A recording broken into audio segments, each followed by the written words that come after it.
Deborah Geffner.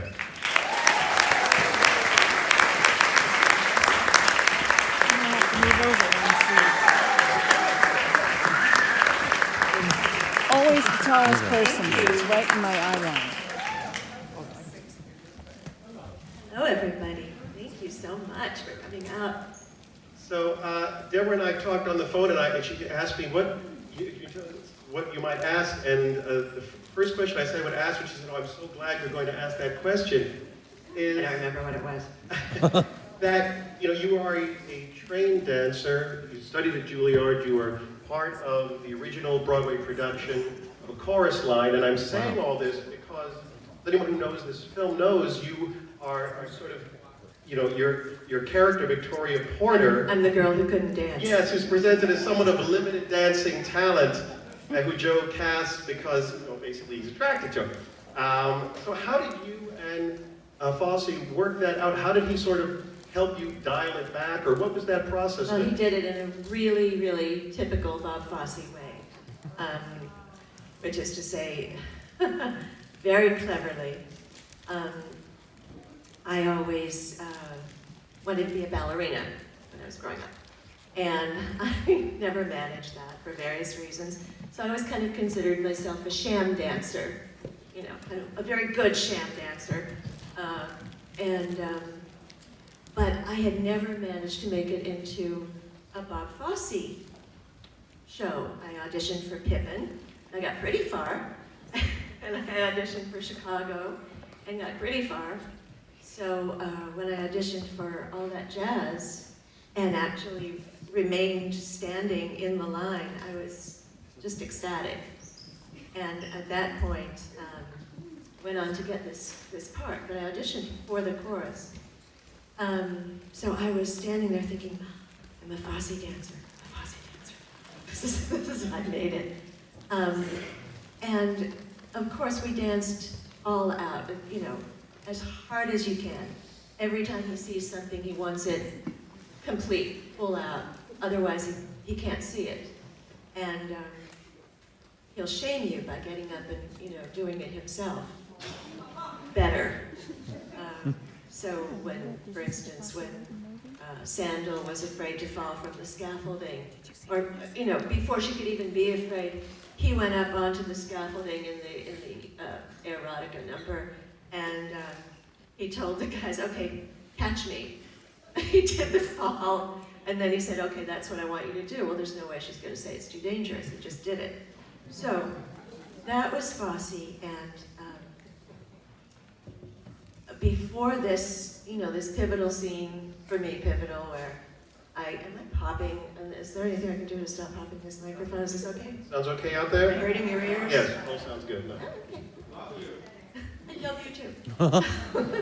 So in this scene, which was, where I had to break down and cry, and it was actually a scene that I auditioned with for the movie. It was the last audition I did for the movie. I went up to him kind of, a little embarrassed, and I said, well, what should I do to, indicate that I'm not a good dancer? And, because I'd been dancing all out as hard as I could for 6 weeks of rehearsal and, all the time that we've been working. And he looked at me with a cigarette in his mouth.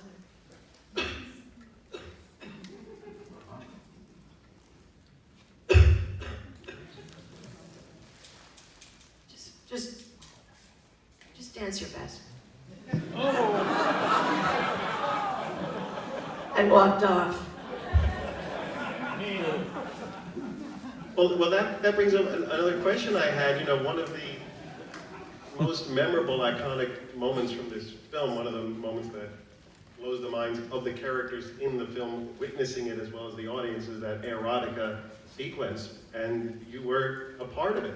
And can you tell us what that was like, the conception, the rehearsal? It seemed very intense for all of you. That's captured on screen, and I was wondering how much of that was acting, how much of that was the reality of the situation. It was acting.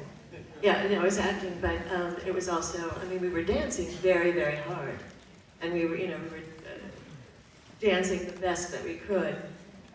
He did 6 weeks of rehearsal in the rehearsal, forgetting the rehearsal space, where we, it's a New York famous New York rehearsal space, that he recreated. I mean, down to the chipped paint for the movie.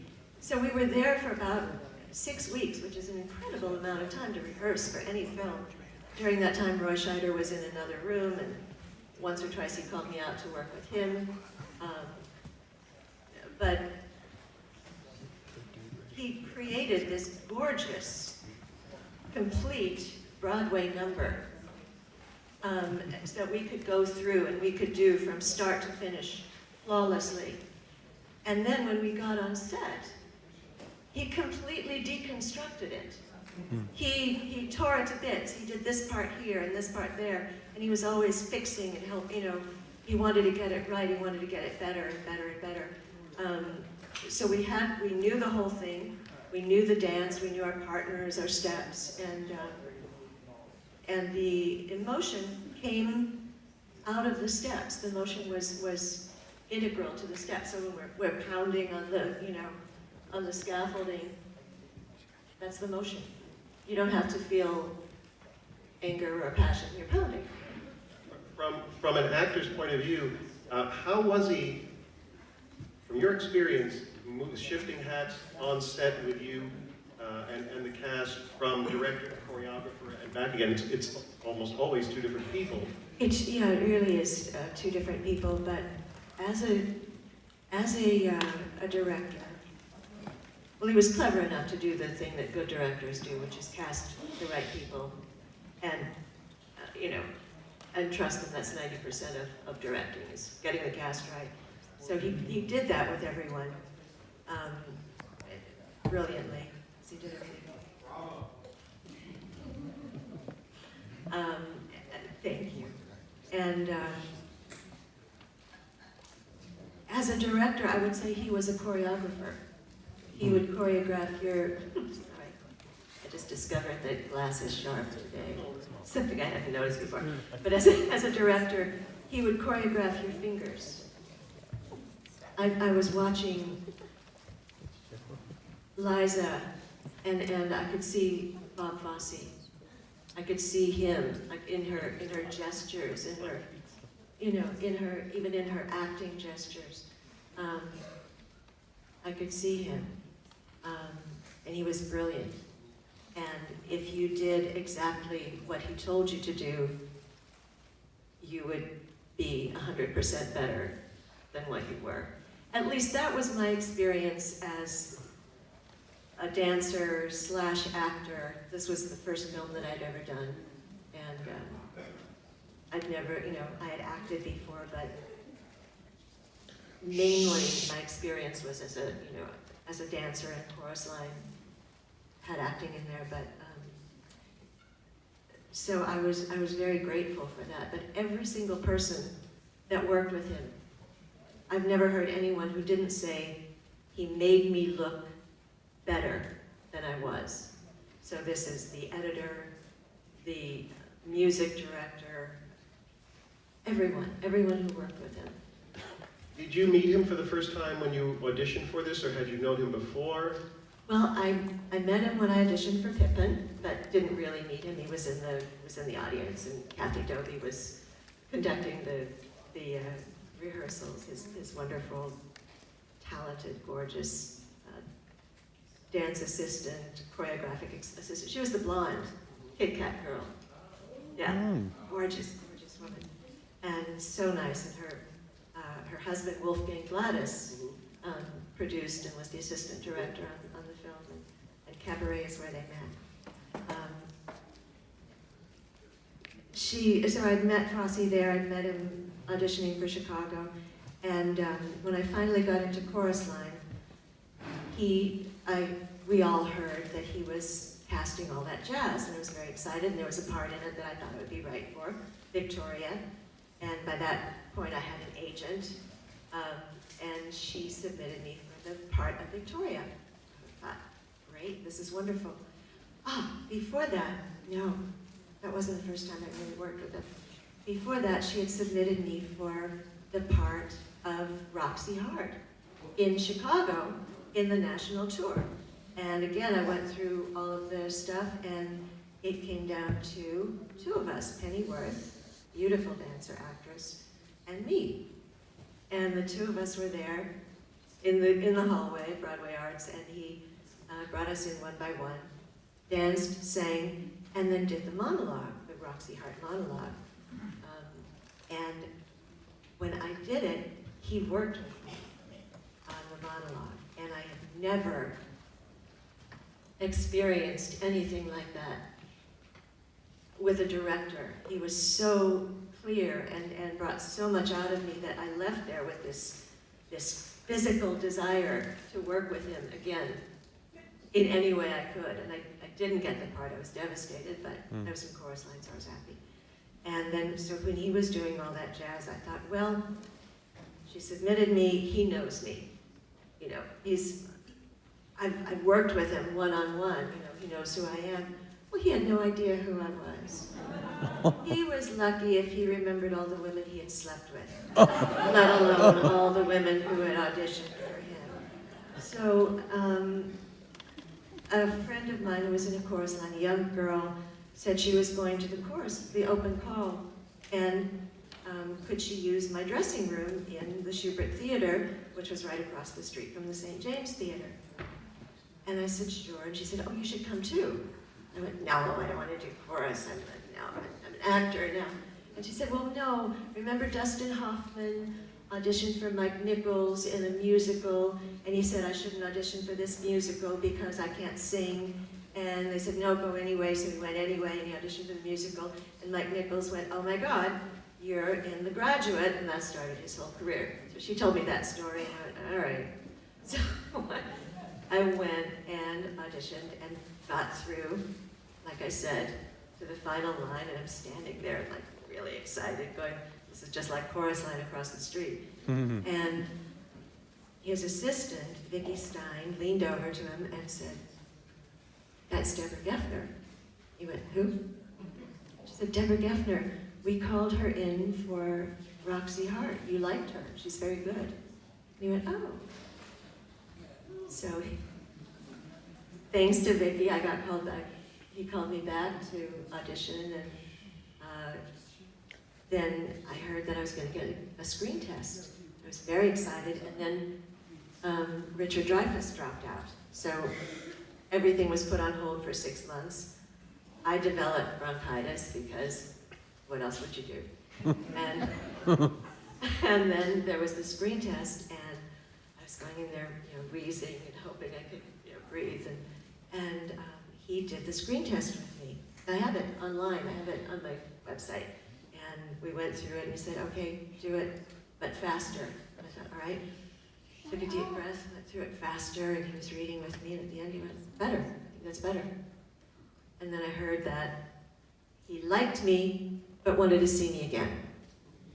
So I thought, this is like a woman trying on a dress. It's like, I love that blue dress, but is that really the right, I'm gonna try it on again, see? So I went back to Broadway Arts and did the dancing for him, and he was satisfied. He wanted to see if what kind of dancer I was. And then he had me read the scene where I burst into tears. And I looked at it, he handed me the scene, I looked at it, it said, she burst into tears. I thought, oh my God, I don't cry. I've never done that, I've never done this. So I thought, well, what if I get through this entire this whole thing and don't get the part? I thought, yeah, that would do it. So I did the scene and started crying. And, oh, you cry easily, don't you? Yeah. So that was fun. So you worked with him here, you worked with him several years later on Star 80, and to some extent you got to know him, you got to be with him. How much of Bob Fosse is Joe Gideon? I want to read a quote from this wonderful book, Fosse. Oh, okay. Yeah, Sam Wasson wrote this book. He did extensive interviews, and it really gives you a full picture of Fosse. And there's a picture of Bob Fosse tilting Roy Scheider's hat at just exactly the right angle. Fosse makes a slight adjustment on Roy Scheider as Joe Gideon in All That Jazz, a 100% accurate rendering of about 70% of Bob Fosse. So I couldn't say it better than Sammy Wasson, who's incredible. But it is 100% accurate. Just a portion of who he was. Well, in two ways. I believe there were really two sides to him, especially seeing this movie. There was a side of him that really was Sally Bowles. Very much. I was watching it just now and thinking, really wanting to be, that hope springs eternal, that innocent, that sort of naive, hopeful, who never thought he was quite enough, who always wanted to do better, always was hoping that he could prove to the real people, whoever they were, that he was really talented. Something all artists can feel, know the feeling of. And then there was another side of him that was just so much more cynical, so much more womanizing, so much more addicted to drugs. If he had put the real person up on the screen, no one would have ever believed it. But that was mitigated by this really wonderful, human, striving, earnest side of him. And I think this is my opinion, he slept with women because he loved their talent. He saw talent, and he saw beauty, and he wanted to be a part of it, wanted to be in it, What's that? Literally. Literally. Yes. So much so. Well, we want to get on to the next film, but we have time for one or two questions. Anyone have any